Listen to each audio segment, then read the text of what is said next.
మాటతో లాజరును లేపావు, ఒక్క మాటతో దాసుని స్వస్థపరిచావు.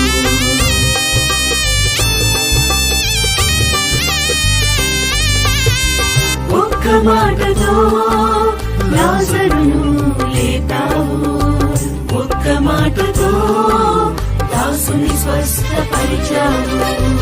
ఒక్క మాటతో దయ్యములను తరిమేశావు, ఒక్క మాటతో దయ్యములను తరిమేశావు. ఒక్క మాటతో సౌలును పౌలుగా మార్చావు, ఒక్క మాటతో సౌలును పౌలుగా మార్చావు. నీ మాటకెంతో శక్తి ఉందయ్యా,